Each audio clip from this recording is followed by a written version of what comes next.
and welcome to this episode of Not a Lady, a Dr. Quinn Medicine Woman podcast. My name is Sarah. And this is Kelly. And this is episode 12 of season 1, titled Happy Birthday. It's February right now. And just a flashback, Dr. Mike was born on February 15th, 1833, which means that this month she's technically celebrating her 188th birthday. Wow. In 2021. But I just have a question. Isn't there snow in Colorado in February? That's a good point. This is something I thought about way too much when watching this episode. Maybe February, I guess it depends, because we've seen them have that snowstorm, and that was around Christmas time of last year. Right. So they do have snow, so... If this is her first birthday out west, then she's probably only been in Colorado like half a year. Or they just didn't show her birthday last year. I don't know. Yeah, this is a little debatable. It probably is her first birthday. No, I think it is because that's why her mom sends her the package. Right. But we're getting a little ahead of ourselves. Let's talk about lessons from The Prisoner. Let's. Do you want to go first or do you want me to go first? Yeah, no, I'll go. We had a really funny comment from TV_junk13 on Instagram who said, "Those soldiers are dumb. How obvious was Michaela when she freed cloud dancing?" I learned that the soldiers are dumb. Which I think we mentioned that. Like, she was... Yeah. She should not quit her job to become an actress. Right. On Instagram, Gilmore Forever said, a lesson Dr. Mike learned was that she could not rely on the Reverend. He was not strong enough morally to challenge the general or fight for the Indians. She was very disappointed for that. Right. And we talked about that. Do you agree that he's not reliable, though? That she can't rely on him? I don't know. Well, and then it's kind of like, does it matter? Does Dr. Mike is so strong-willed anyway that she doesn't need to rely on someone for what she thinks is morally right or wrong, and we saw that in this episode. But I do think, I mean, I asked the question of, like, why is she asking him in the first place, but I do think she's disappointed because she wants someone to be able to be bold and stand up with her, and I think the reality is that he is not quite ready to commit to that. So, yeah, I think I agree in a sense. But in a way, he does kind of come around and, like, rally with her in the end. Mind you, he doesn't actually do anything other than keep watch, I guess. Occupy. Yeah. But I think what's hard with the Reverend is, like, she knows that he doesn't agree with Custer. The question is, does he feel it's his responsibility as the minister to do something about it?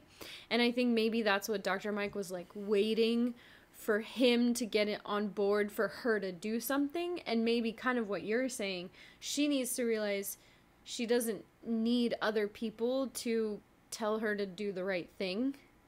Right? Like, if she knows it's the right thing, she should just do it. But I feel like that's not necessarily something she learned, because we've seen her do that before.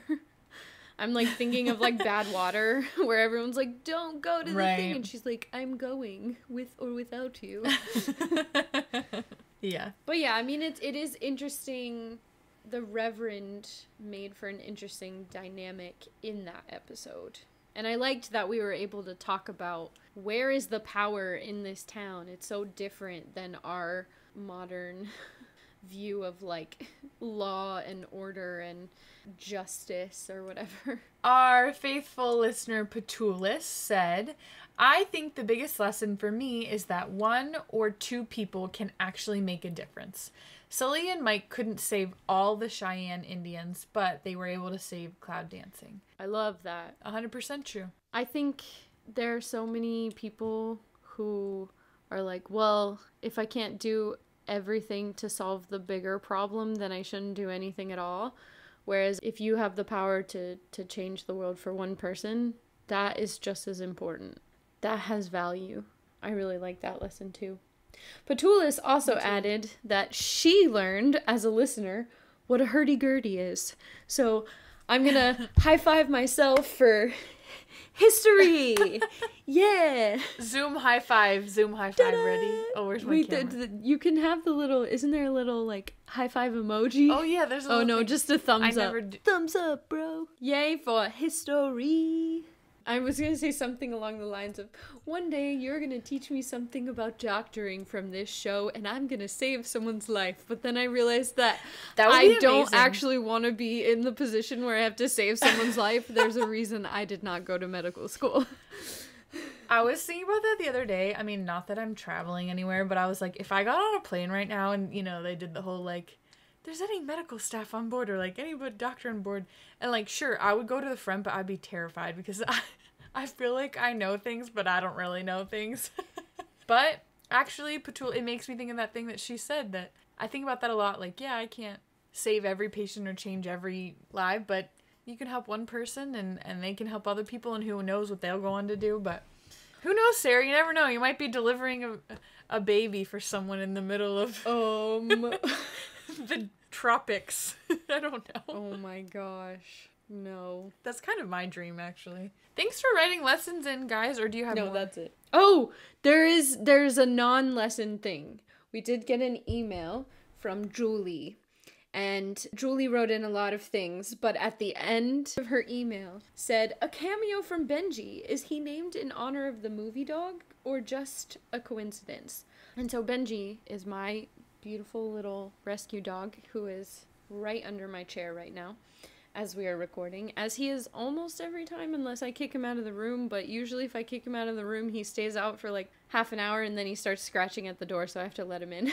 But yes, Benji is named after Joe Camp's famous movie Benji, movies that came out long before I was born. So when I got my little Benji, he's a little mutt, but I still have my mom's Benji stuffed animal that she had when she was young, and when I ended up adopting Benji, he kind of picked his own name because he went and he laid down next to this stuffed animal of Benji, and I took a picture, so I have the picture, and I decided that he had picked his own name and he had to be a Benji, and so he's my boy, and everyone loves him in the family. And do you know there's a scene coming up where they talk about a certain character liking his horse more than he likes any person?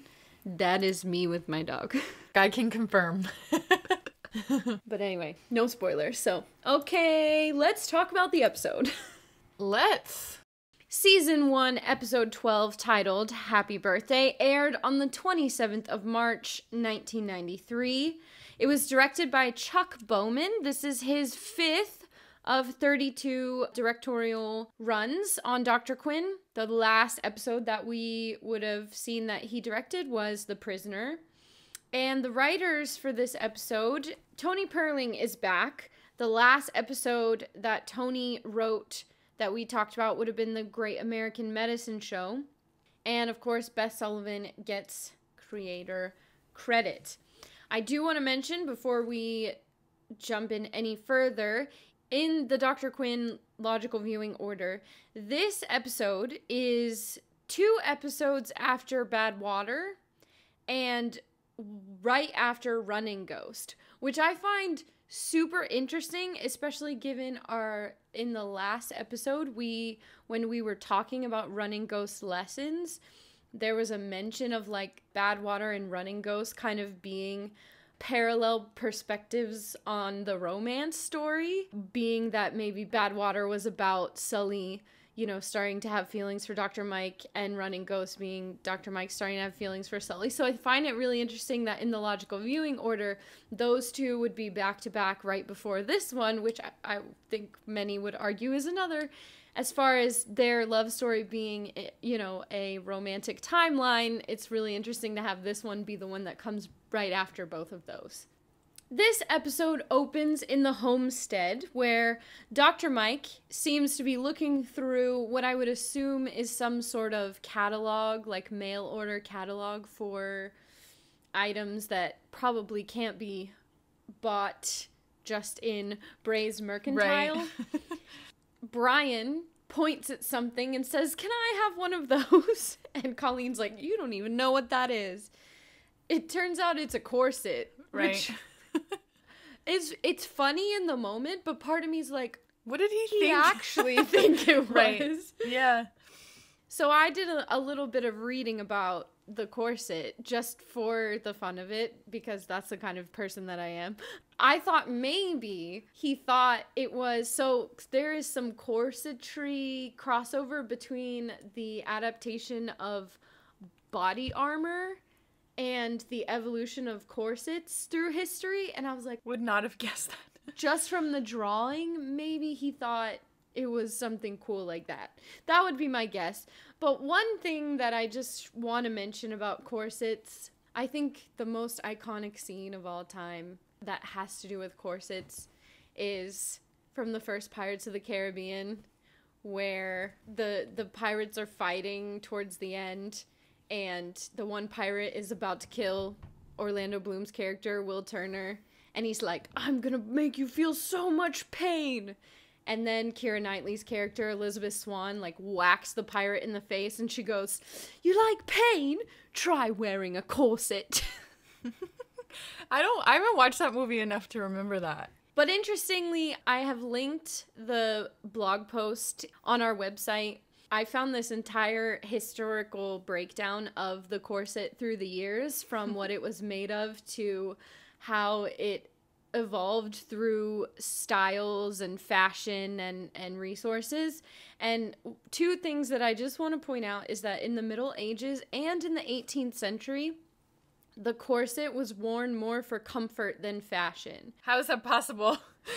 Well, you'll find that there are seasons where it's all about fashion, you know, tiny waist, or making, you know, your bust look bigger or your hips look wider, you know, similar to finding support for posture or for other undergarment support. The corset in certain seasons of history has provided that. Some of it has to do with the amount of layers that used to be worn and the weight of the fabrics and the heaviness of dresses in the olden days. Sometimes women actually needed that extra support for the spine, for the shoulders, to actually be able to kind of bear the weight of all their clothing. Glad we don't do that now.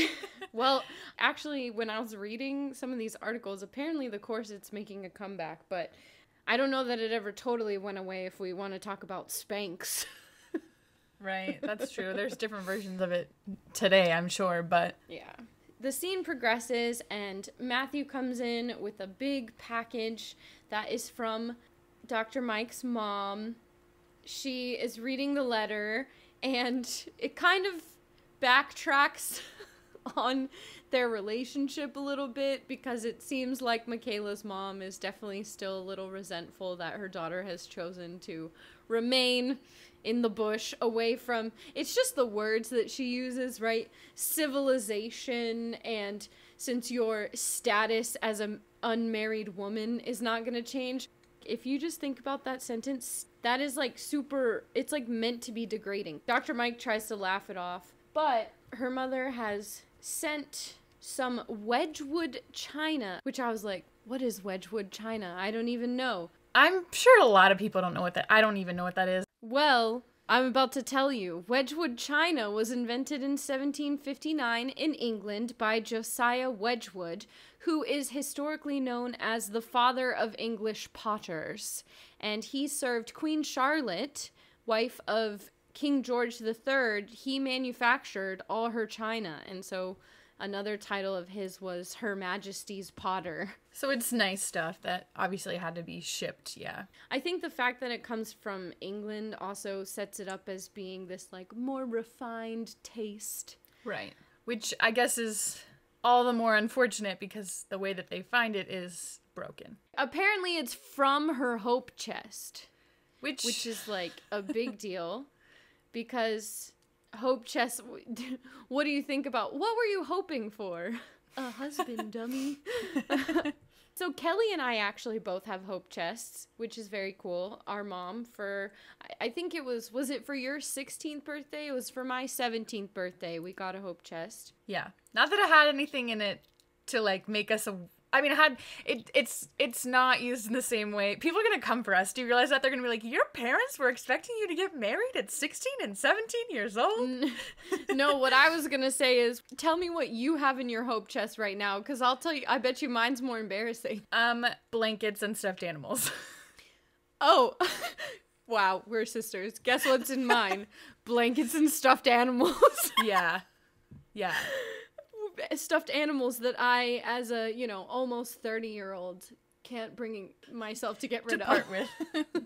Yes. I love my hope chest. That is funny that you said that. The idea of the hope chest originated in 15th century Italy, which is like Renaissance era.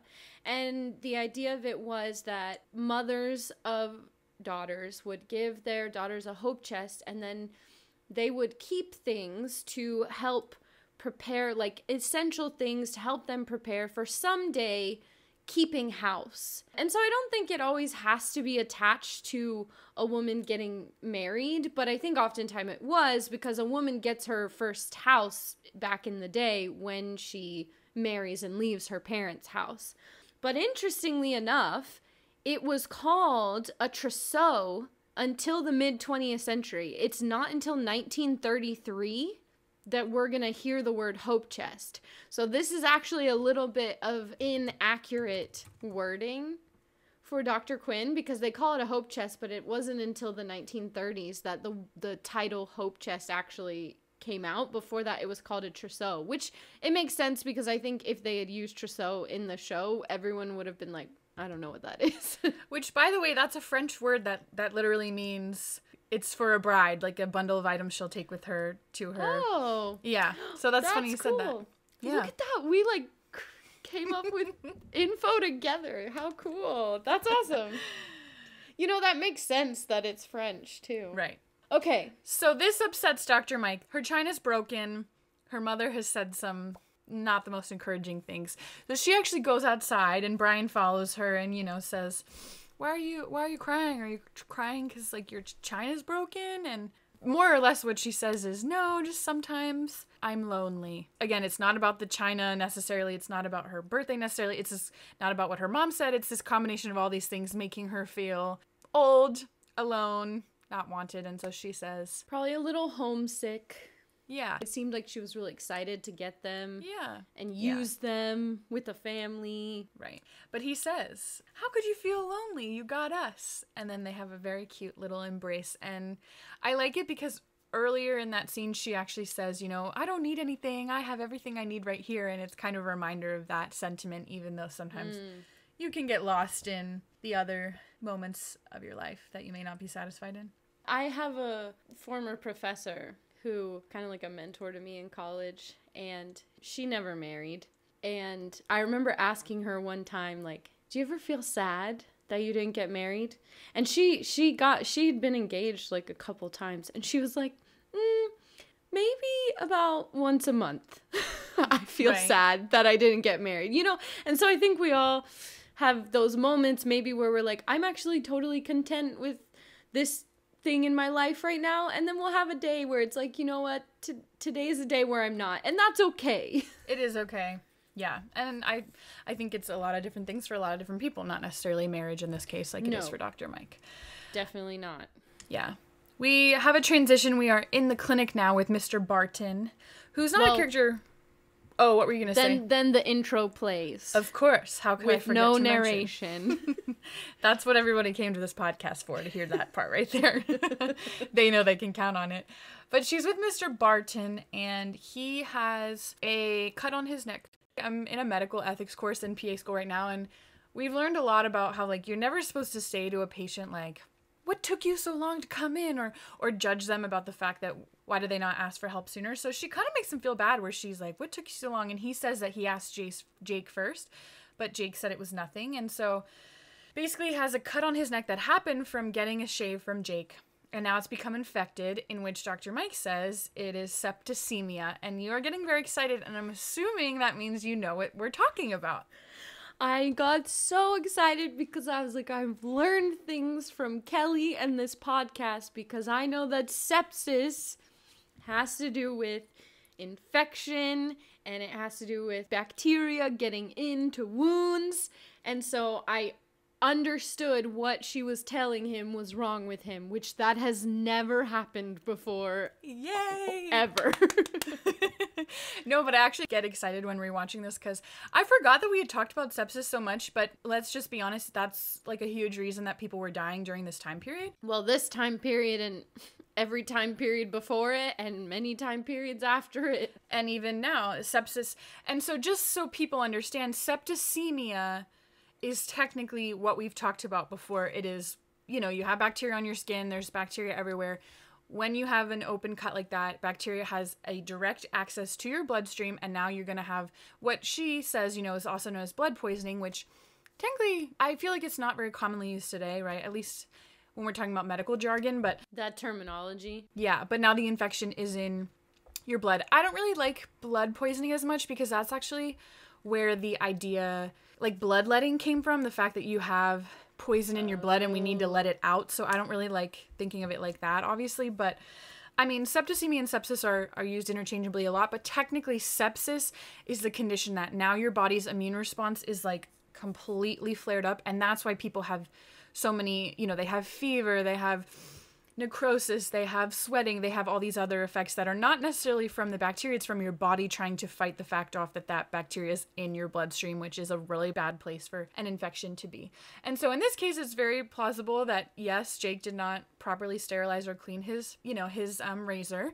And of course, sometimes when you're giving someone a very close shave, you can cut them. People do that now to themselves. And so if your razor's dirty and now you have this access to the bloodstream, it's not a good situation. So the Cooper children are planning a surprise party for Dr. Mike because we kind of didn't mention. Right. She kind of hides the fact that the reason that her mother sent the dishes was because she's having her 35th birthday, which, by the way, means that if we know she was born February 15th, 1833, if it's her 35th birthday, we have confirmed year 1868. Yeah. So, to be honest, we know that a lot of the historical events and some of the people that I've talked about have been a little wobbly. I don't know that that's the right word, but that they play with time a little bit differently. We've had things that happened before that, happen after that, that they talk about. But this is nice to like get for the first time, like our first official, like this is meant to be February 1868. No, that's a really good point. I didn't even think about having that opportunity to do the math. So this is true. The Cooper kids decide the first person that they need to get on board for Dr. Mike's surprise party is Sully. And they find him at Robert E.'s where he's having, I guess it's some sort of knife sharpened. And it kind of like, it seems like it was going to be a really sweet thing. And then Brian just drops out there like, you know what you can do for us and for our mom's birthday? You can marry her and be our pa. Which is like the double whammy because it's like getting married and becoming a dad. Like that's what you can do to help us celebrate this birthday. It's not a big request. And it mostly made me laugh because they're like, Brian, you can't tell anyone about the surprise party. And then like 5 seconds later, he's like, we're having a surprise party. And also... Yeah, he's trying to help. And we know how much he loves and admires Sully. The part where Brian says something along the lines of like, she's 35. She doesn't have much time left. Yeah. And I'm like, oh gosh, what are they teaching children in school these days? If 35 is not much time left, then I'm in big trouble, man. Not that I'm there yet, but I'm close. I took that as there's not a lot of time left to get married and have children, not as like there's not a lot of time left to live. Because I think, wouldn't you say like... Well, both are kind of insulting. Oh, for sure. I mean, from a child it's probably less severe, but I mean, wouldn't you agree that like, I would say people that are in today's world that are getting married past 35, that's probably more of, you know, an outlier to the norm, but that definitely probably was the case during this time period, right? Yeah. I mean, traditionally, people got married much younger. I wouldn't say men, actually, though. Sometimes men would not get married till much later, but women definitely married much younger because a lot of them didn't do anything else, right? Didn't have careers or go to college or, and we're gonna see, this is a time where it's like starting to change, but, and even now there are people who get married very young, but 35 in the 1860s, you don't got much time left, I guess. So Brian's not wrong.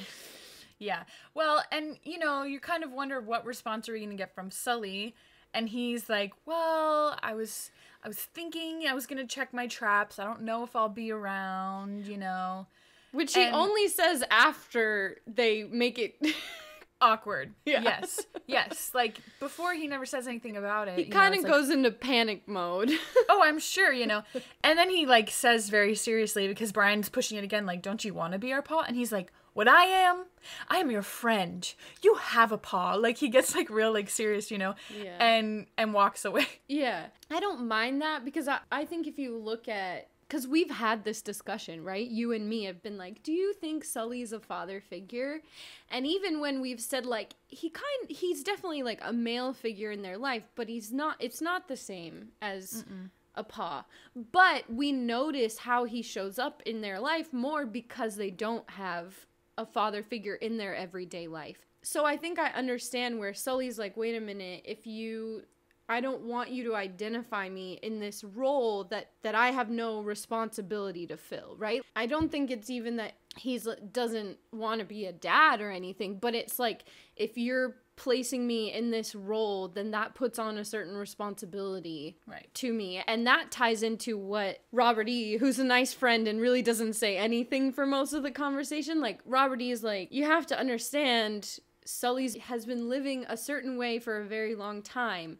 Yeah. So to see anything outside of that, that's going to be really hard for him. And I think that's exactly what it is, right? It's not that he doesn't care about the Cooper kids. It's not that he doesn't care about Dr. Mike, but it's to be like, wait a minute, if you're going to place me in this box and say, here are the walls of this role now that you have to fulfill, especially when he's lived very, to his own for himself for a long time. It's scary. No, I think anybody would have been uncomfortable in that situation, especially when you're put on the spot like that, and it does hold a lot of responsibility, even if it is only a child asking you. Yeah. Definitely. But it's dangerous too, even if he had just played it off because it was Brian, that's dangerous too, to put any false or Because he says, I can't make any promises, even that I'll be there, because it's dangerous to even get the kids' hopes up, right? He doesn't want to do that. It's a funny scene to watch, but there's definitely, some secondhand, oh gosh, did you just... Brian, stop talking! Definitely. At the clinic, Mr. Barton is not doing well. Dr. Mike makes a comment in which she says, there's nothing I can do except keep him comfortable. Which, at first I was like, how is this possible? Today, if you were septic, you're in the hospital, we would first admit you to the hospital, you'd be hospitalized, and then we would start aggressive IV antibiotics and fluids. And so I'm thinking about the antibiotics that I know that you can use for sepsis based on what the bacteria, and I'm like, wait, what about antibiotics? Then I remembered the first antibiotic that ever was discovered was, do you know actually, the first antibiotic ever discovered? No. Penicillin, sound familiar? Yeah. Penicillin wasn't discovered until 1928. So we also have to talk about the fact that we don't really know a lot about infection at this point. To make a long story short, there's this guy named Ignaz Semmelweis, and he observed puerperal sepsis, which is basically sepsis after women give birth, and a lot of women were dying from it. And he started to think, why is this happening? What's going on with this? He noticed that midwives that were delivering babies, their rates of death after giving birth were not as high. He also had a colleague who did an autopsy and had cut himself who died from sepsis as well. So he started figuring out what are people doing different, and he realized it was a lot about hand washing practice. So he didn't start writing articles about this until the 1860s, which is the period that we're in right now for Dr. Quinn. There's also Louis Pasteur and Joseph Lister. You might know them from pasteurization or Listerine. Those are the guys that came up with that. What? Yep. These guys also formalized more theories about sepsis and about infection and how to maintain sterile practice in surgical procedures. But again, these articles that they were coming out with weren't coming out until 1867 or even later than that. And a lot of these ideas were highly mocked and seen as just like extremely progressive from the medical community. And so it was not something that was really believed, which is crazy now, right? Because we're like, washing your hands, especially in today's day and age, is like one of the biggest things that every single person knows. But we didn't know that at this point. So the idea that, one, we don't have any antibiotics, so she's correct in saying that she can't really do much more for Mr. Barton because penicillin, like I said, 1928. And also the fact that at this point, he's already been infected, and the idea of sterility, hand washing, or whatever has not flourished into the... It's not become a regular part of the culture. Right. Or a habit of medical professionals or anyone, really. Exactly. And so we see Mr. Barton, unfortunately, start hallucinating. He's seeing his mother, and he ends up passing away in this scene with Dr. Mike, which is frustrating, we know. And, of course, I think we all are assuming what's going to happen next. She's going to give Jake a piece of her mind, because we know that this is what happened. Jake gave him a shave. Well, she says, I've warned him about his razors before, which Right. we haven't really seen, but just from that line, we know that this is an issue she's had with him. Yes. So Dr. Mike goes over to Jake's, and she basically checks to see if his blade is disinfected, in which he is quite rude and blows on it and wipes it on his shoulder and says, "It's sterilized." And unfortunately, the way that this conversation goes, I think, is not great. And I'll ask your opinion on it. But she says, "My patient just died, Mr. Barton. Maybe you know him. He died from a dirty razor. I've told you a million times. It's you that killed him." Yeah. Which, like, harsh lady. Well, part of me wants to just be like, we know that Dr. Mike takes losing patients hard. And personal. Yeah. And so the fact that she immediately goes to confront Jake, I think, is not a very wise decision for herself, like, emotionally. But I think the reason she does it is because, like you just pointed out, there was nothing she could do for Harry Barton. So she feels, again, helpless and decides the only thing she can do is make sure that Jake doesn't make the same mistake twice. Unfortunately, her way of doing that is making him feel responsible and guilty. Yeah, like, this is the point of the whole episode, right? Like, this line right here is a big driving behind everything that happens in this episode, where she says you killed him, and part of me is like, I wish she had said your irresponsibility killed him, you know? If you're gonna like, say something, then yeah. He definitely contributed, but to just be like, it's the same as if you pulled the trigger on him yourself, like, that's really harsh. And she would feel so awful if someone said that to her, you know, like, we know that. That's the point of this, right? So this is very intentional. She's, like, in the throes of her own emotions. She is. And she blasts Jake for it, and it's in front of his customers in the middle of the day, you know. It's like all of it is like there would have been many other ways to go about it, if you wanted to address it, but she doesn't do it in the best way. But I think we were talking last episode about the fact that these characters are human, and sometimes we don't like to see that, but that's real life, right? So this storyline will continue for sure. Yeah, and that's the thing is, like, if this ended here and that was how it went, then it would be like, wait, that doesn't make sense. But this is all part of the journey of this episode. Right. At the homestead, Coopers and Dr. Mike are loading up the wagon, and the kids are all encouraging Dr. Mike that she needs to get out more and be social with people, people. I love that line. And that if someone were to ask to court her, that she would possibly say yes. It's a little hard to hear Brian be like, if we had a paw, then we would be a real family.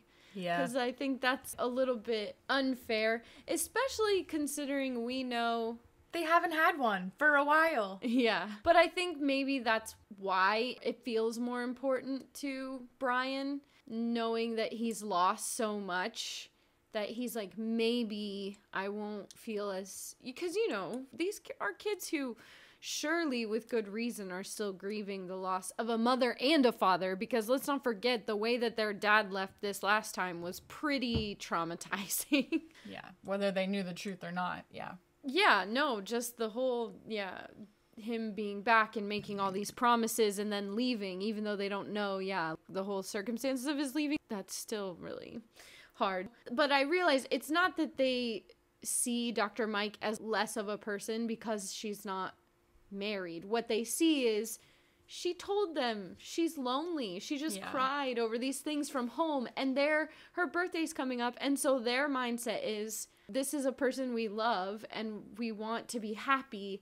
Maybe this will be the way. And especially with the letters, that this is not the first letter that Michaela's got from her mother that has upset her in this way. Right. And so I have to get out of my head there being like, you need to get married because that's what will make you happy. They're kids, so they're like, okay, how can we help? Like, and so I think it's one of those things where when I process it from a positive point of view and not from my 2021 perspective of, this is, you don't need no man.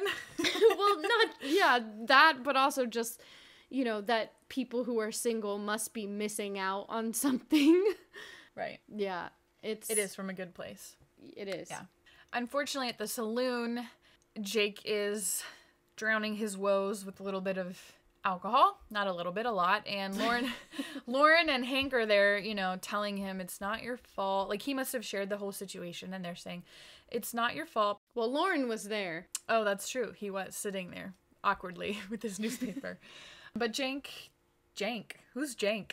Jank is Angry Jank. It's their ship name. No. I wasn't even thinking that. I was thinking it was like Angry Jake is Jank, but that makes more sense. Hank and Jake together is Jank. Who's on Team Jank? Not me, because basically Hank tries to cut him off, and Jake is not having it. In fact, Jake tries to take Myra to the back, in which Hank definitely isn't going to stand for. They're both nasty in this scene. And at first you think Hank is trying to be a good friend. Well, Lauren is really trying to be a good friend. I'll let you shave me. And I think Hank, in his Hank way too, is. But then when the Myra thing happens and he's like, don't be manhandling the merchandise. And I'm like, what? I hate you. And sometimes there are these scenes that make me forget how much I don't like you. Right. But in this moment, I'm like, oh.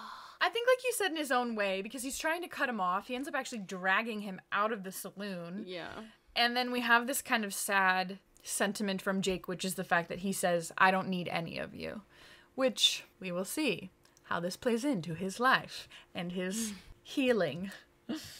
If you flash back to the episode The Visitor, that's the episode where Robert E. gets injured. Jake was drinking in that episode as well after Dr. Mike chewed him out for not wanting Robert E. to go into a shop to get medical care. And so I think in that episode, I can't quite remember what I said, but I was like, we need to put a pin in this and recognize when Jake is feeling guilty about something, Jake becomes an alcoholic.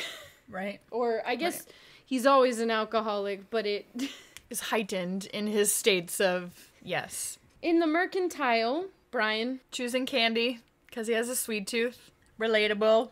Relatable.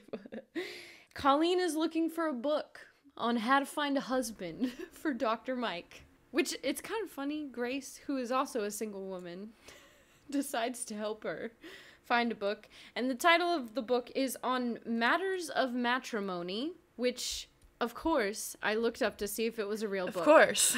I was counting on you doing it. However, because they have the narration that will be like Colleen reading the book, I think it was just created for this particular episode. That being said, I found a blog. The title of the blog is How to Get Married in the 1860s and Early 1870s. And they pulled an excerpt from a British book. It's called Castle's Household Guide. And it was published in 1869. And it has an entire segment on matrimonial engagements, settlements, wedding planning and all that kind of thing. And I was reading through the excerpt from this book, and it definitely seems very in line with the fictional book that they have in Dr. Quinn. And it was just really funny to read. So if you want to check out that excerpt, it's on our website. But I'm like, wow, people in the 19th century, like, they make it seem like romance and marriage is down to a structure and a science. I think there are some days in my life where I'm like, maybe I need to get down to the science of matchmaking.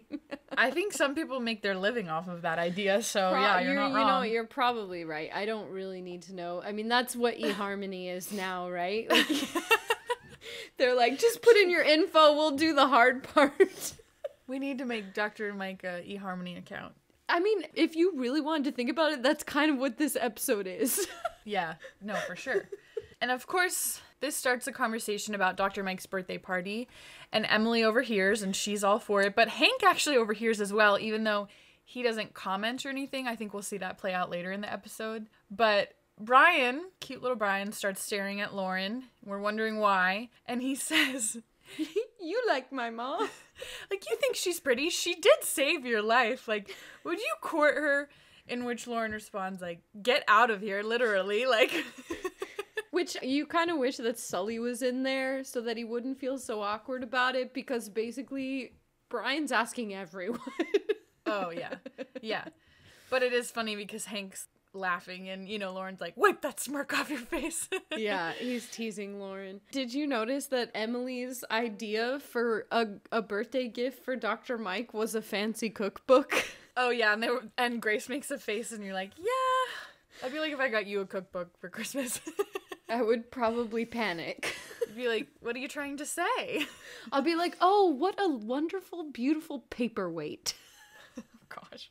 But it's Sunday morning, and speaking of asking everyone they can, Matthew this time pulls the Reverend aside and asks if he will court Dr. Mike, in which I appreciate the Reverend having a very realistic and ethical answer, in which, you know, we have a professional relationship, we work together. Sometimes I don't want to ever make things awkward. Why do you feel like that's an ethical...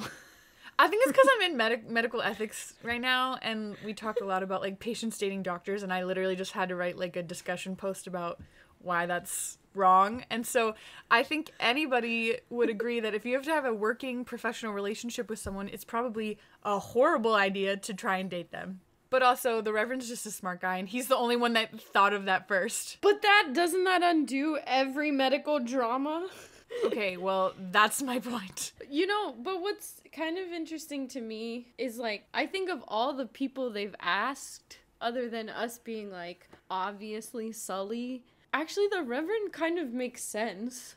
Yeah. Like, he's a nice guy. He's a nice, honest, kind. He's handsome. He cares about helping people. Like, they have very similar, you know. No spoilers, but it's not the last time we'll see this idea come up. That's for sure.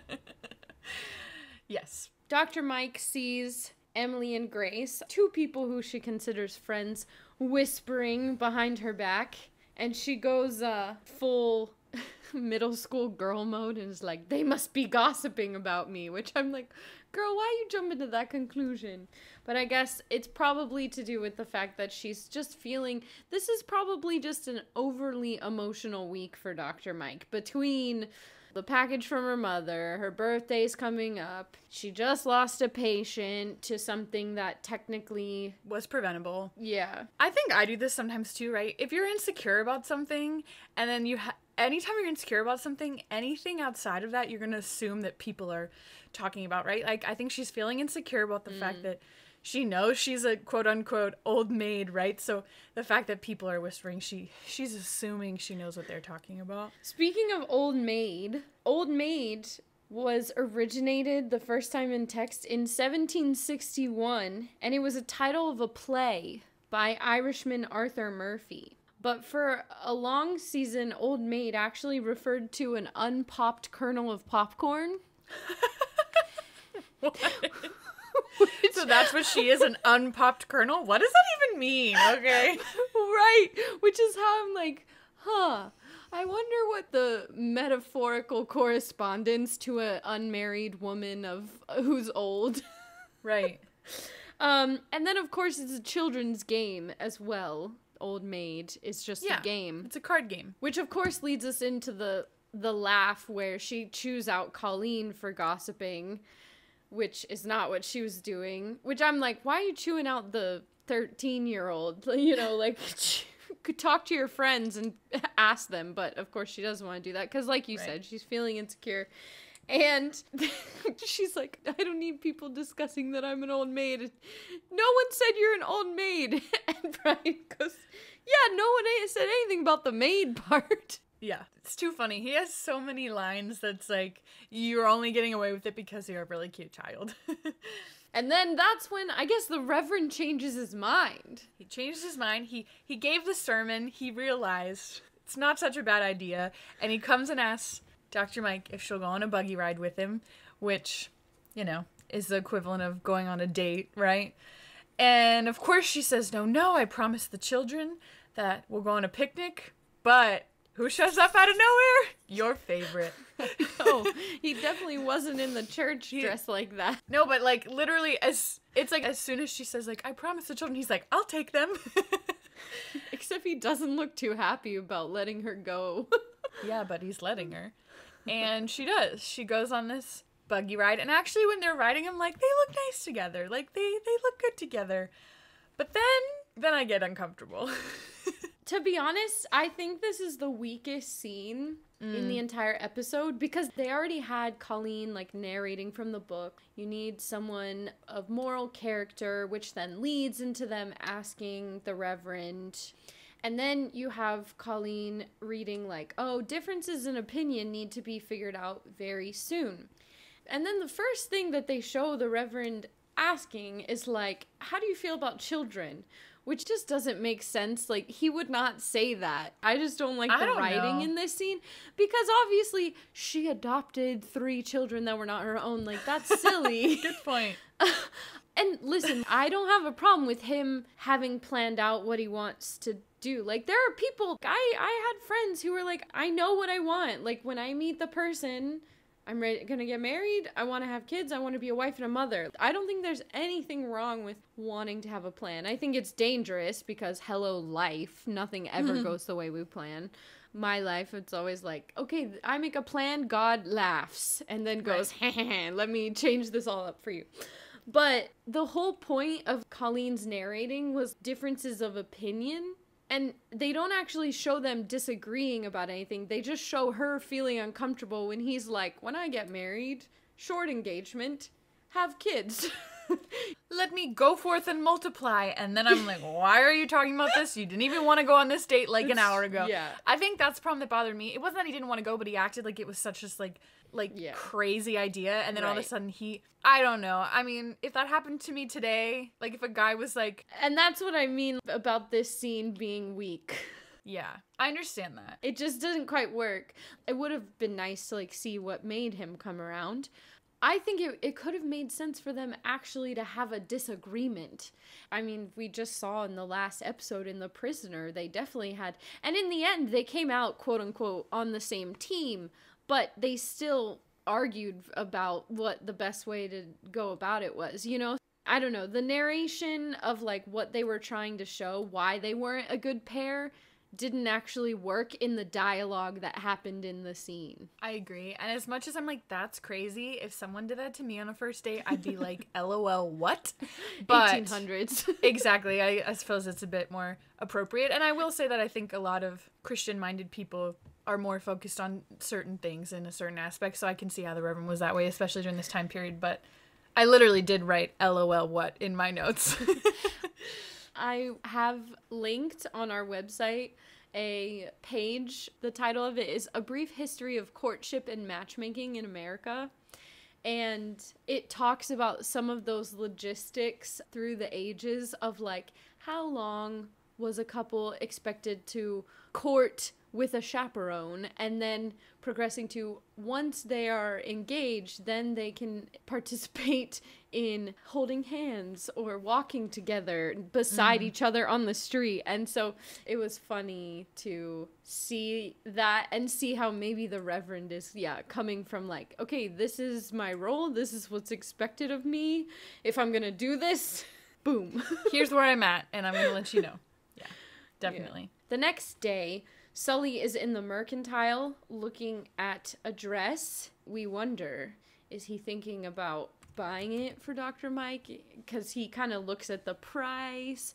And then Lauren comes up, which I'm like, is this the first time we've ever seen Lauren approach Sully to talk to him?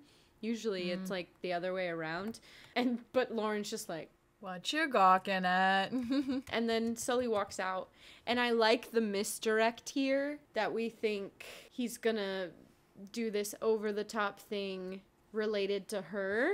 Because I like that it subverts our expectations for later in the episode, who actually ends up getting the makeover. You know, in Grease, where at the end, she, like, stops being herself, and he wears the Letterman jacket for, like, 2 minutes of screen time and then takes it off and then is back in his all black T-Birds attire, and you're like, so the only person who changed was the woman.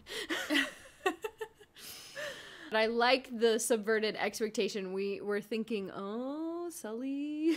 Yeah. And then as he's leaving the mercantile, he bumps into her, and I kind of wish they hadn't made him be a little bit petty, because he's like, how was your buggy ride?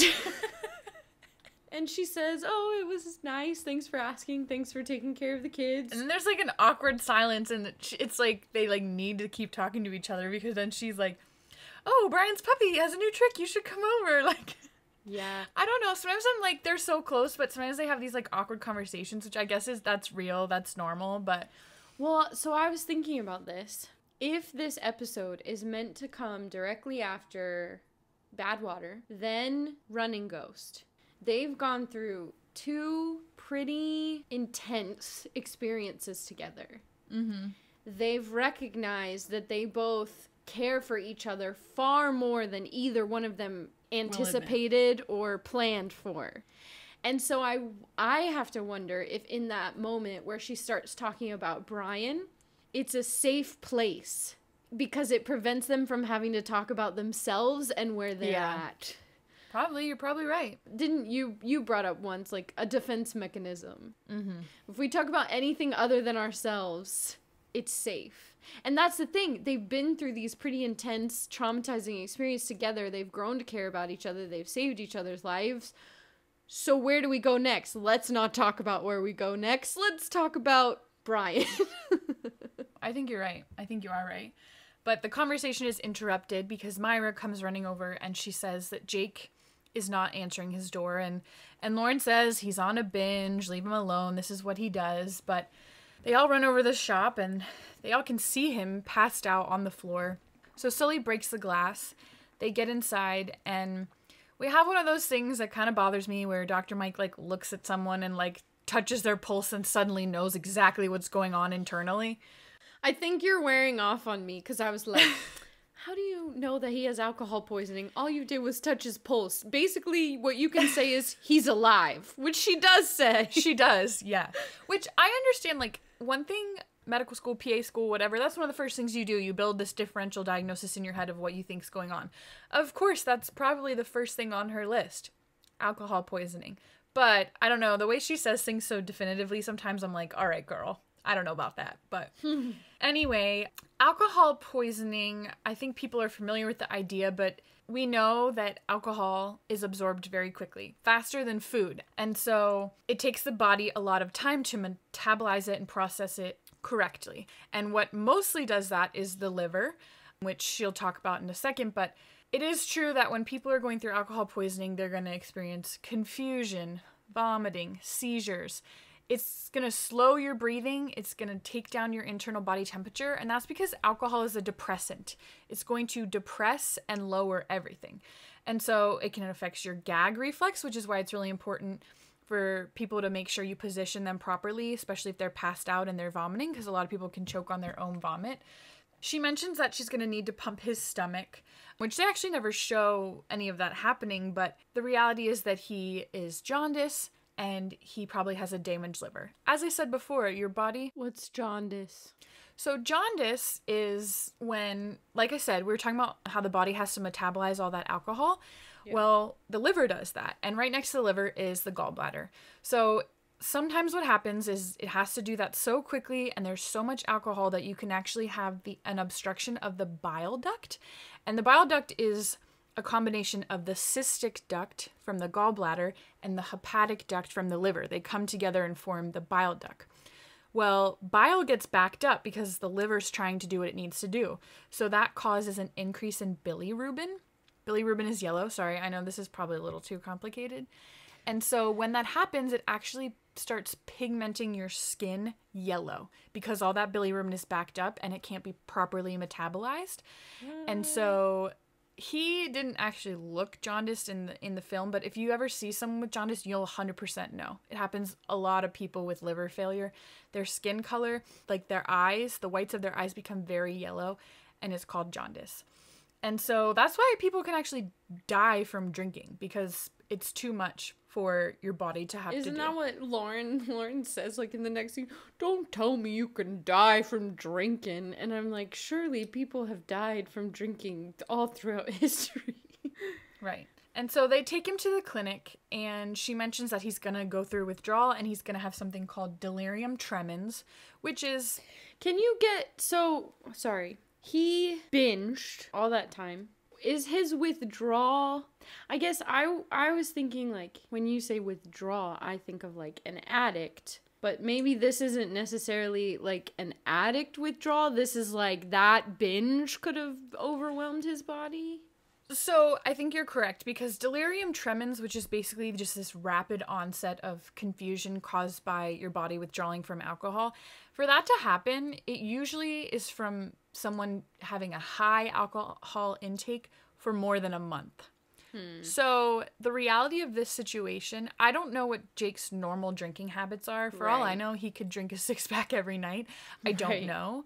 Okay. But normally, yes, it's more of a severe thing that your body is so dependent on the alcohol because it's a daily thing, right? You're not just going on a binge. So I don't think that's the most realistic thing in the world. I will definitely agree with you on that. But usually it's going to take about 3 days for you to start having those withdrawal symptoms, and it's going to last for probably 2 to 3 days as well. So I think that the acting, they do a good job with him shaking, shivering, sweating, hallucinations. That's all real. That's 100% real. I've seen that in real life. That's exactly probably what somebody would be going through. Whether it's realistic for this case or not, I don't know. Very impressive performance from Jim Noblock. It's super realistic, and you feel for Jake, and you see the struggle, and even Lauren is really concerned. Yeah, and Sully offering to stay, and they're like holding him down, and he's freaking out. It's terrifying. No, absolutely. And I mean, today, you would admit that person in the hospital, you would probably give them benzos, which are sedatives, but again, those didn't come out till 1955. Diazepam, lorazepam, I know we have some medical people, so they'll, Halidol, that's an anti-hallucination. That stuff didn't come out till actually pretty recently. So she does mention that she's going to give him a sedative. I would really like to know what that is. Part of me thinks it's probably laudanum, which is a painkiller and a sedative. However, super addictive. Yes. We haven't had a lot of laudanum talk yet. But I think we've talked about opium tincture before, which everybody knows that opioids are very addictive. So, yeah. Actually, laudanum and morphine. I know, those are two things that are not good for people that they used a lot back then. And what's funny now is, like, laudanum is used today mostly to ease withdrawal in infants born to, like, mothers who are addicted to opioids or heroin or something like that.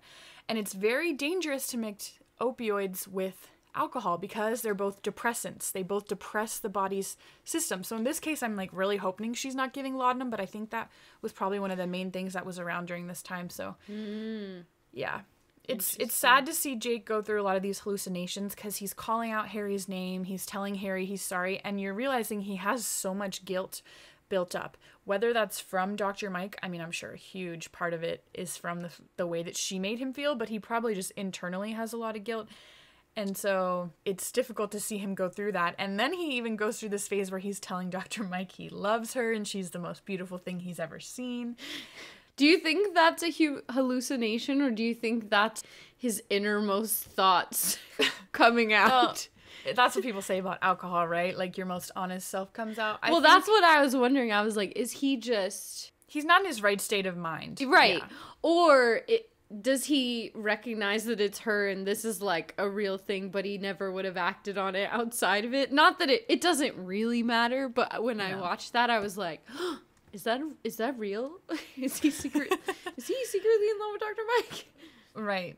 It is kind of awkward, and I do like how they end the scene kind of, because I'm happy that Lauren got to see his friend, because originally Lauren was the one that was like, he's on a binge, leave him alone, whatever, this is what he does. Yeah. But to see somebody like that, she's like, if you really want to help your friend, then you'll go to his place and you will drop out every single drop of alcohol that he has, you know, which I think is a good thing. If you really do want to help somebody, then you have to not enable them, but do something about it. And so I really like the acting from all of the characters in that scene. Outside the clinic, Matthew comes to talk to Sully. I think Matthew is so mature in this scene, where he kind of wants to apologize for Brian. Right, which I'm happy about. Yeah, and also just say, like, we weren't, that's not what we were coming to talk to you about. Like, we want you there because we recognize how important you are to Dr. Mike, and we're trying to do something special for her. And to be honest, like, in this scene, I feel like Matthew handles the whole situation so much more maturely than even Sully does, which I guess kind of plays into he's struggling with this right now, which we'll kind of see more of a little bit later. But also the first thing that he responds to, I know Brian misses his pa, but a man's got to make his own decisions, which... Maybe this plays into how Sully's feeling too, but I'm like, I don't for 1 second think that Brian asked Sully to marry Dr. Mike because he misses his dad. No. I think Brian asked Sully to marry Dr. Mike, A, because he loves Sully to death and has so much respect for him and holds him in such a high regard and just, he's his hero. Second of all, I think he knows that Sully is an important person to Dr. Mike, right? Like, he sees those two things. And that's why I think he asked Sully. I don't think it has anything to do with Ethan Cooper. Right. I wonder if that's Sully's, kind of like you talked earlier about Dr. Mike's insecurities and having that pointed out. I wonder if in this moment, Sully's insecurities about being a father figure and comparing himself and also knowing that he never got to be a father to his own child, Right. I wonder if that's all playing into this to where he's like, he only asked me because he missed his dad. And then I think Matthew, he's so nice about it because it's not putting pressure on Sully, but it's holding him accountable to the relationships that he has with this family. Yeah. If I was having a party, I would want my best friend to be there. What could possibly be your excuse, I wondered if some people might be like, best friend is code. But I don't think it's code. No. And so when he ends the thing with, she might find a new best friend, I don't think that's, you better step up or somebody else is going to a thread or something. No. I think it's more, if you can't be who she thought you were and keep this relationship, then she's going to look forward somewhere else, probably. She's going to have to. And I think Matthew's point is, and that's unfair to both of you. Mm-hmm. I'm just proud of Matthew in that scene. I'm like, yeah, Matthew, like, he's being so mature and just really... I agree. Yeah, it's good. And it's giving Sully something to think about, even though he might think it's more complicated, that it gives him something to think about. Oh, yeah. I like that line, too. Jake is up the next morning in the clinic. I don't know if it's the next morning, but he's awake, and he's saying to Dr. Mike that he feels good, he's ready to go home. But he's hiding tremors. We saw him, like... Yes, which there's a reason it's called delirium tremens. But Dr. Mike says, like, the alcohol is not out of your system, which, like I said, it's going to stay there for a few days. So he promises it's not going to happen again. I'm not going to need a reason to drink it because I'm going to be really careful. I'm going to sterilize stuff. But she's very adamant about the fact that he can't go home. You can't have a drink to calm your stomach. How can it be possible that you still want what made you sick? And so she locks Jake in his room, and I don't know, I think this is a very good scene because I've seen this before, and I mean, I've worked in the emergency department, and there's been so many times that we've had, you know, you see repeat patients, you see people that are addicted to drugs who want to help themselves but come back in because they're in the same place, or you see their family members or friends bring them in, but they're not willing to change, whether it be alcohol or drugs or whatever it may be. And I think that's a really difficult place to be in, and we see Dr. Mike in this place of like wanting to help him even if he doesn't want help. But the reality is, if he doesn't want to help himself, then he's never going to get better. And Sully kind of helps her come to this realization, because he says you can't force him to do something he's not ready to do. You can't change him. I think that's a hard place to be in. I know it's a hard place to be in. And I think as a provider, at the end of the day, like, you can only do so much. And so she lets him out, and she kind of flippantly says, do whatever you want. It's your life, which is, I mean, it is true, right? Like, it's his life. He's going to do whatever he wants. So why put yourself through this where you feel so responsible for somebody's healing and journey and whatever it may be? Yeah, it's definitely a hard line to walk, especially about people you care about. Well, let me ask you, because when I was watching, the first thing is, like, when she locks him in the room, I was like, is that legal? That's unethical. Yeah, like, can she do that? It just made me think, like, oh, I should ask you, like, what is the procedure in the hospital if you, like, have a patient come in who really needs help? Yeah. But they say no. Like, how much of that did doctors just be like, you're gonna die if I don't help you? Or if someone says, I don't want help, do you just let them die? Like, no, I've seen this in the hospital, and for some reason I can't think of the name of the paperwork right now. There's paperwork that people can sign, which most times when we see this, it's somebody that's either having suicidal thought or have taken those actions. Let's just say that without going like too in depth and too serious here. With that, there's actually paperwork that the magistrate of the government can sign to admit them against their own will. And I wish I could remember the name of it, but the doctors have to sign that, and it goes through the government, where you literally can be admitted against your will and you're not allowed to let you leave. In fact, in the emergency room, we put bracelets on, and if that bracelet gets anywhere near a door exit, an alarm goes off in the hospital. And it happens a lot because you're literally not allowed to leave the hospital if you're under that kind of admission. And so, yeah. So I've seen that mostly with situations like that. I don't really know when it comes to alcohol what the situation would be. I mean, during this time, I'm not really sure. Yeah, no, I know for this time. But no, there's a lot of paperwork and legal custody. So do you just keep them in the hospital until the paperwork gets signed, or are you not allowed to touch them? Yeah, we keep until some medical professional, usually it's a psychiatrist, when they get admitted to like a mental health floor or something like that, can clear them and say they are not a danger to themselves or others, then they can be discharged. But if they're not to that point, they're not allowed to leave. And again, the magistrate has to sign that paperwork as well. And it's a lot of waiting because, I mean, you know, to fax that off to someone and get it back and have them sign, and it's a big process. Is there also, like, the doctors are like, you need to stay here, you need help, but they don't have that paperwork from higher up? Do the patients then have to sign, like, oh, you know, they wanted to give me, but I chose not to, so if I die, it's on me? There's paperwork for that. It's called an AMA, against medical advice. People sign that all the time, whether they don't want to wait in the waiting room or they just don't want to be there anymore. They don't want to take the advice of the doctor. You can leave anytime you want, but usually what happens is a doctor has to explain to you, a doctor or a PA or an NP. I'm advocating for advanced care professionals. But I mean, somebody has to basically tell you what the risks are, tell you what you're willing to do, and then you have to sign a paper saying, because you understand that, you're still choosing to leave against medical advice. Yeah. So there's paperwork for that too. And I've seen that a lot of times. Like I said, we have regulars who are just alcoholics who would continually come in, and you know, I think medical staff does a good job trying to advocate for whether it's detox or rehab or whatever, but some people are not willing to do those things or don't have the resources to do them. And I think a lot about the quote that's like, your desire to change must be greater than your desire to stay the same. And I think that's the mentality that happens in today's society, but definitely in this case as well. If his desire is to stay the same is greater than his desire to change, and so that's what he's going to do. I'm sure I understand more of that one day when I'm actually working in a healthcare setting. For all you guys out there who are, probably know way more than I know, but that's just my little bit of knowledge on that topic.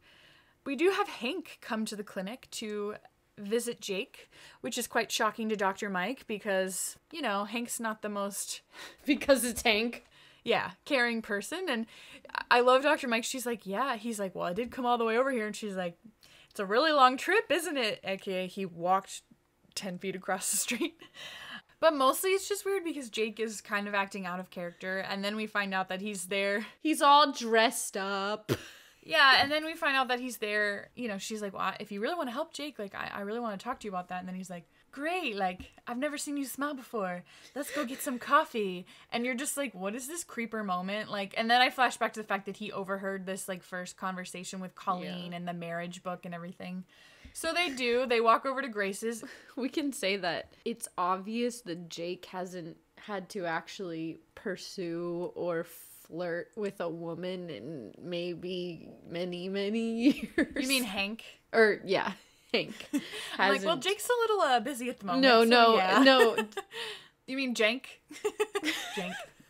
It just, it's the whole thing is weird, and I think it's meant to be a little bit weird, because when you see Grace's face, I love it. I'm like, you're a true friend. That is exactly how you should be. Yes. You know. And Colleen flipping through the book, there's nothing in here about men how like did this happen? Him. Yes, exactly. And, you know, then there's some comments about there's wild turkey on the menu. I don't get that. What is that? I think Grace... What do you mean, what is it? It's exactly what it sounds like. I think Grace is trying to make a dig and call him a turkey or something like that. I don't know. There was a weird pause there. She goes, wild turkey. There was a thing, but I was like, what does that mean? She's such a good actress. She's so funny.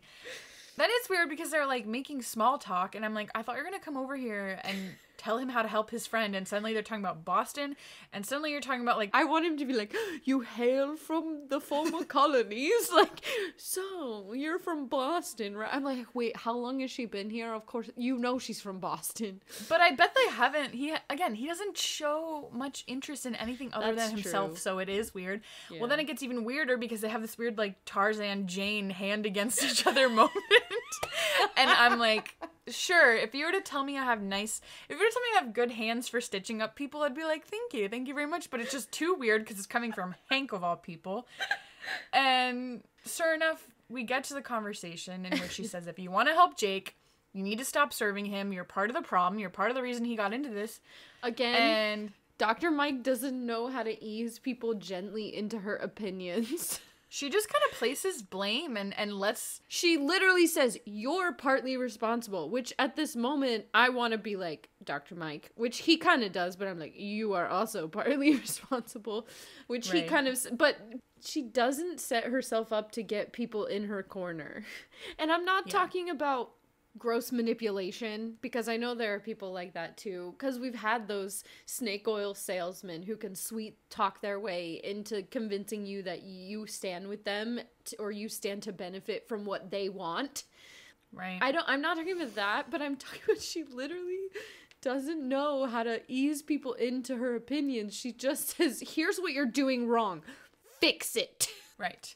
And it doesn't go over well because, like you said, then Hank's somebody who will dish it back. And he does. He says, like, you're the one that drove him to drink, which everyone has been thinking. And I mean everyone by, like, viewer-wise. Yeah. But nobody said it, you know? But then it turns into this big thing where he's like, anybody, like, putting up with your harping has to be loony. And then he's like, you're man enough for the both of us. And it's just like basically like dagger words at each other. And you're like, yeah, this is what I was expecting, which is why we were all like, what is going on? Yeah.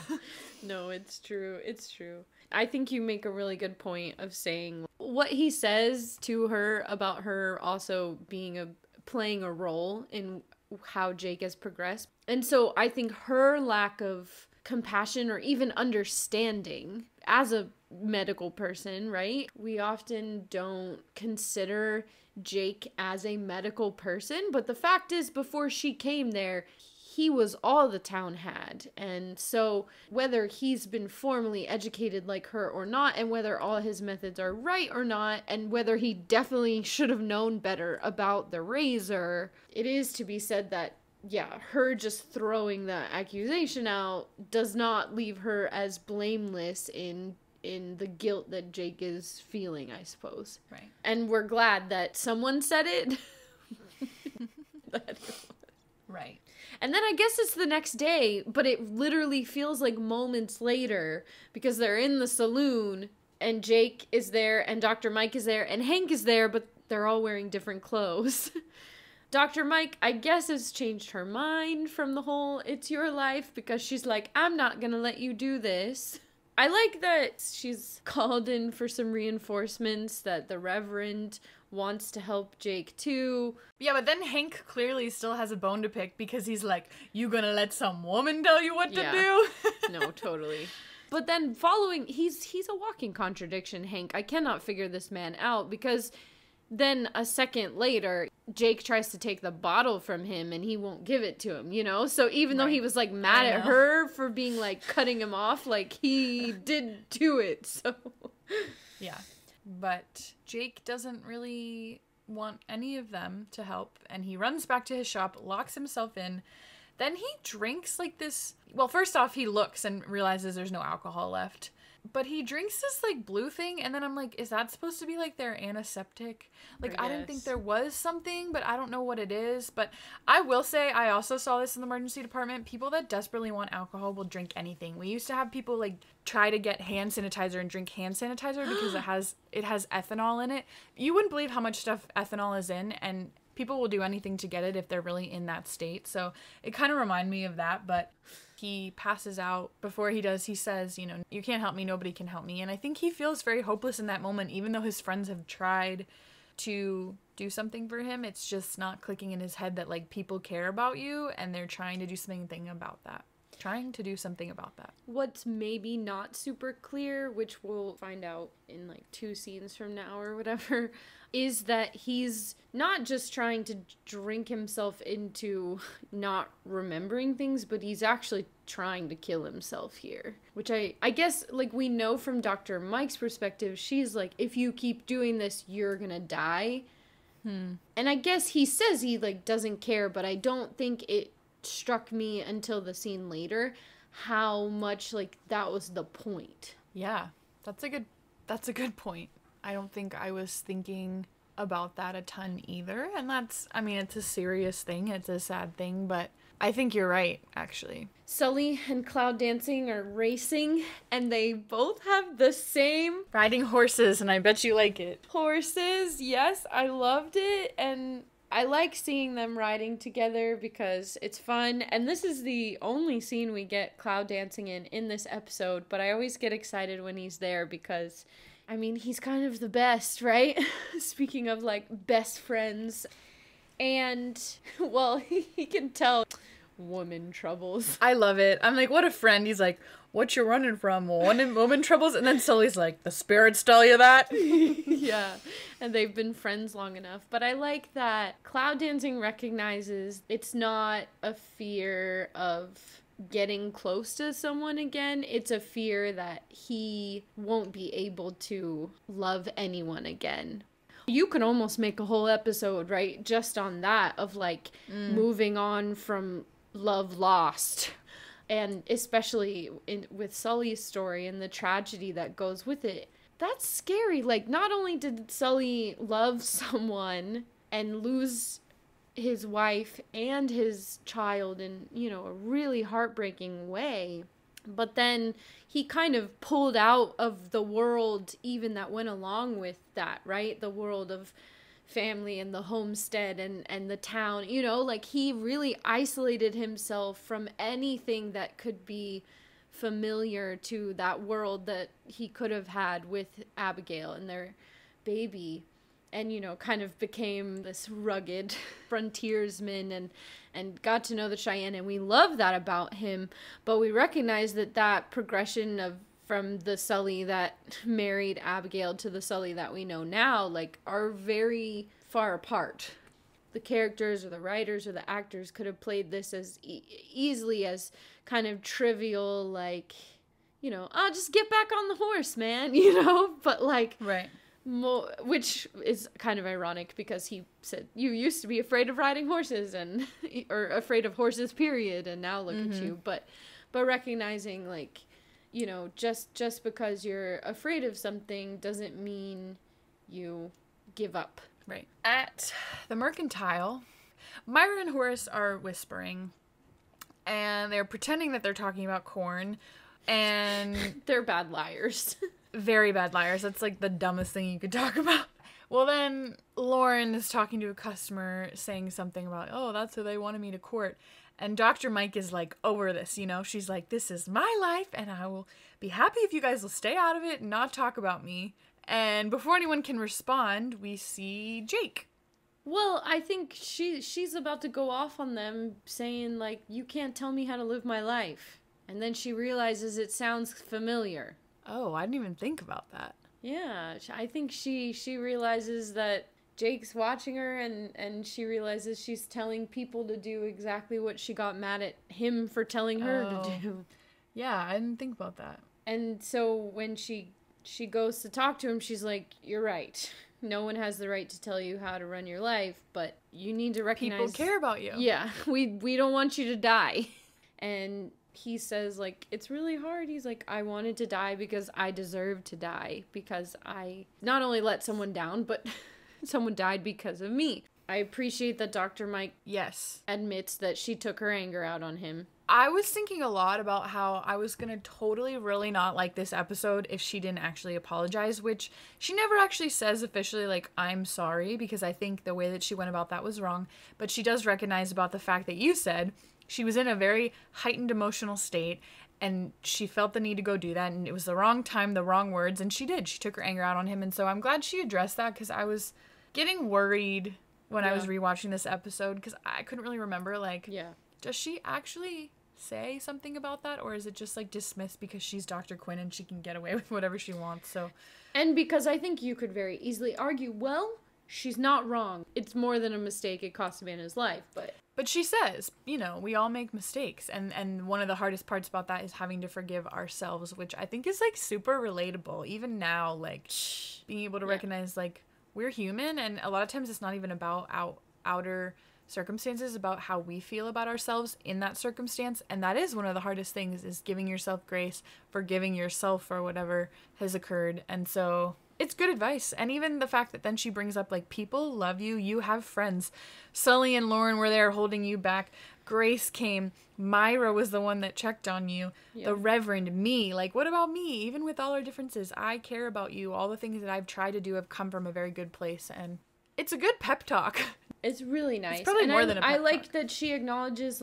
you've done a lot of good for a lot of people. I kind of mentioned earlier, before Dr. Mike got there, Jake was all they had. Yeah. The moment that comes forefront to my mind is in A Cowboy's Lullaby, where he helps the sick baby Mike from the tummy ache, and which, because we know that he doesn't really like indigenous people, but in that moment he saw a baby in need and he stepped up, and so I just think about, we pick on Jake a lot in moments and just be like, he doesn't know what he's doing, he bleeds people out. But at the end of the day, I think for however many years he's been out here doing this, he has really tried to help people. And has he been wrong a lot? Sure.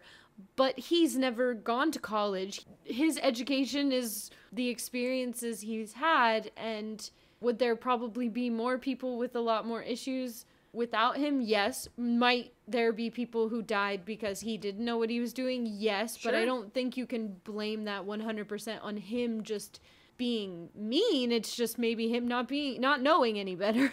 Right. Not having the knowledge. I agree. I like what you just said. Finally, we've gotten to the birthday. The kids are all dressed up. They got a cake. They surprise her. They've glued the china together. That is so sweet. I love that. I love that they didn't get her, like, some other gift. I think that's the sweetest thing ever. I love that Brian's like, you cried when it broke, now you're crying when it's fixed. He still has stuck in his mind what thinking needs to happen because Dr. Oh, Mike... the wish. Yes, she tries to make a wish, and he's like, I bet you wish for Sully to marry you. And I love it. Dr. Mike makes this, like, big sigh, and she's like, we need to talk, okay? She more or less explains that, like, family is about people who you love and people loving each other, and that's all a family has to be. I like the idea that she kind of explains to Brian, like, we are no less of a family simply because I'm not your birth mom and that I'm not married and that your dad isn't in your life. Like, that doesn't make us any less of a family. And yeah, that's really special for them, and especially for kids who have grown up in unconventional families. I think that's really important to have that reminder. And I think it plays beautifully into the scene right before where Jake said, I have no one. I don't have any family. And she's like, look at all these people who care about you. That's family. You know, like the two scenes I think complement each other well. They do. They definitely do. More importantly, we get kind of this full circle moment because she says, remember when I said I was lonely? The reality is I'm not lonely, and I know that I never will be. So we kind of tie that in from the beginning, which is a nice closing moment. She's out of that. Once a month, I feel sad about it. Right. But then Horace shows up and says, Dr. Mike, emergency 911. You need to come. And apparently she asked no questions on the whole ride to town. That's true.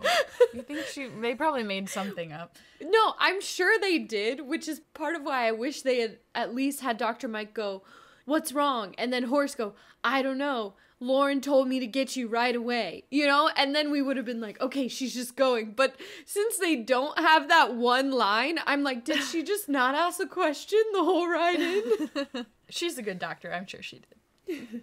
We know it is the surprise party.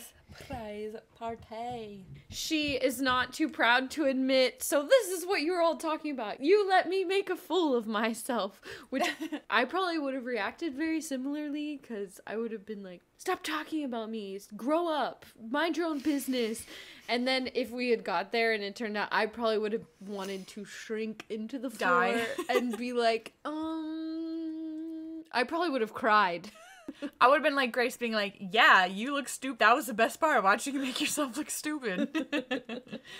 Jake's obviously there with some unspiked punch for her, of course.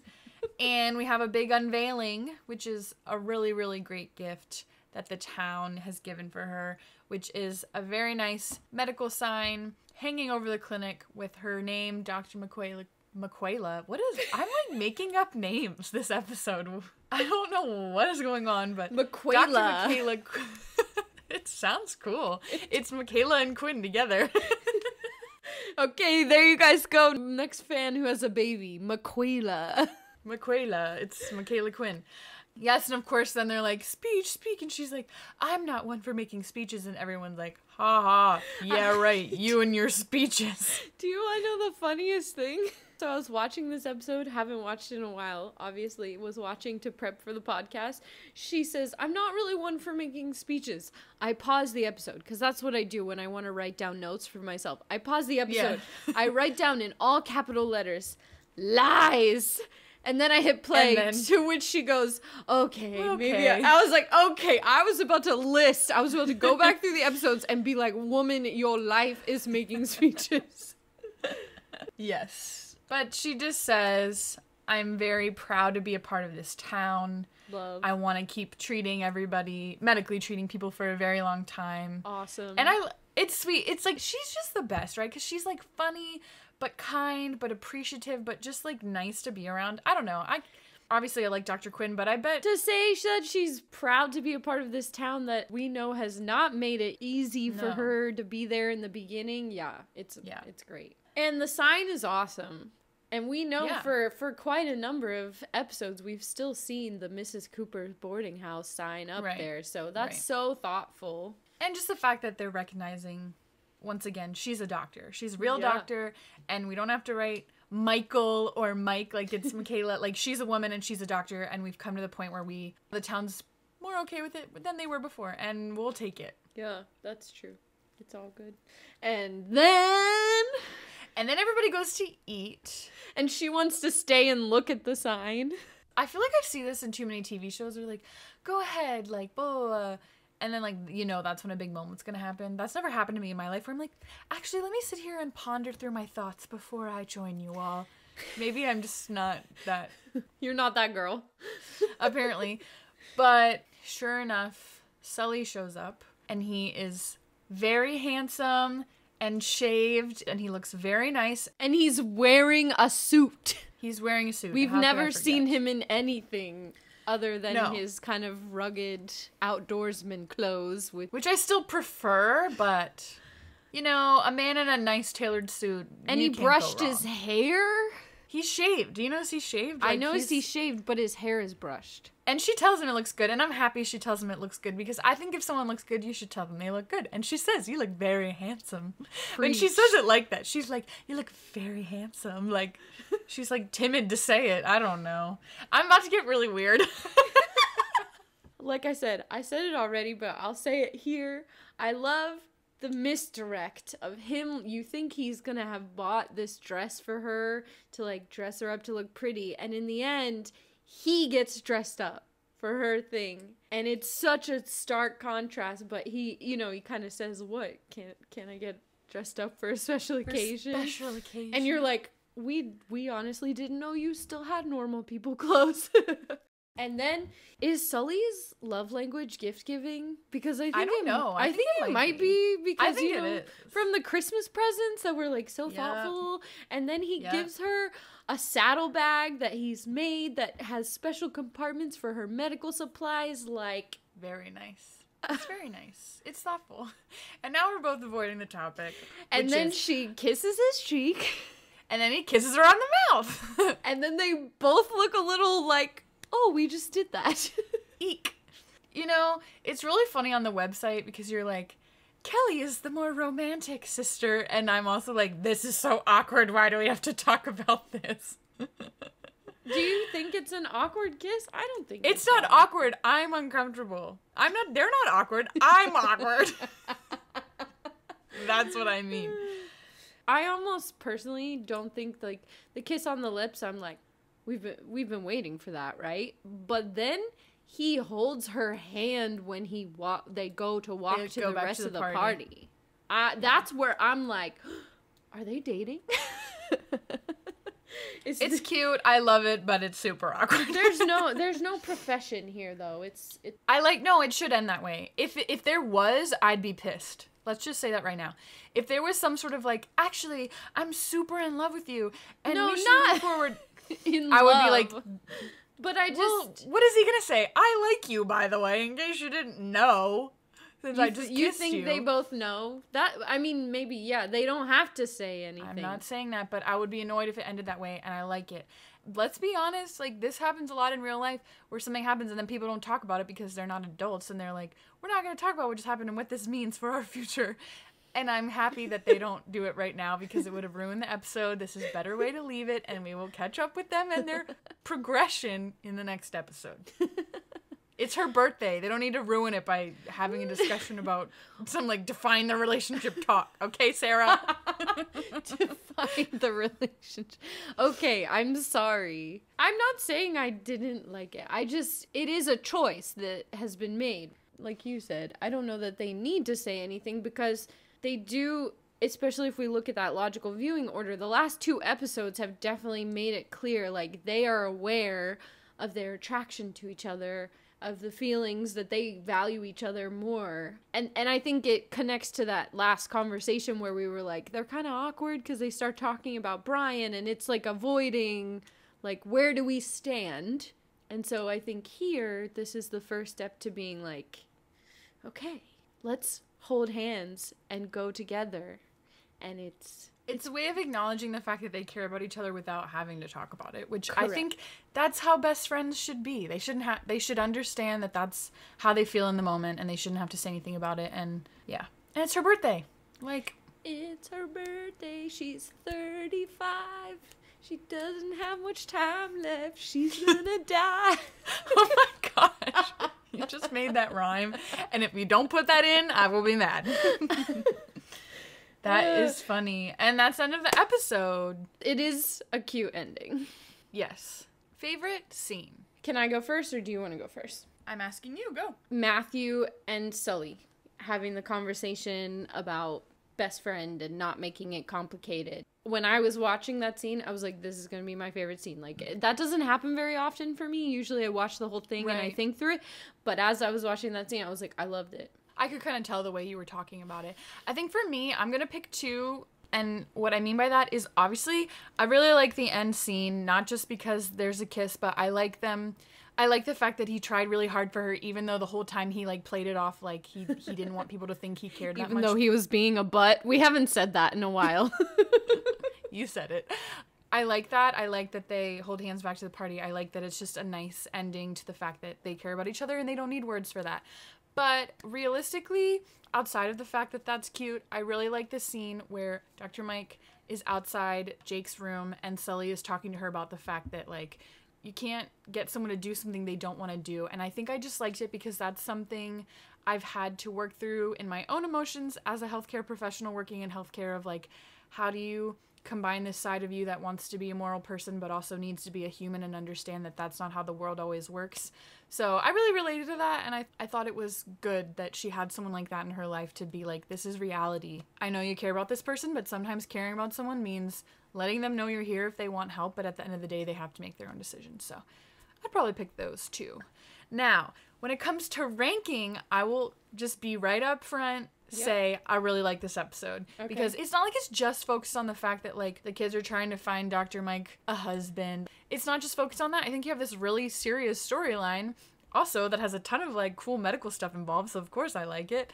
I'm thinking of putting it somewhere high-ish up, but what are your thoughts? If I break down this episode, good performances in this episode. All the characters, I love where they move all of them in this episode, from Dr. Mike to Jake to even Lauren, you know, kind of how you said he has this subtle storyline of, like, witnessing what Jake's going through, to even some of the funnier ones where when we look at, like, you know, Hank and the Reverend, and those are fun.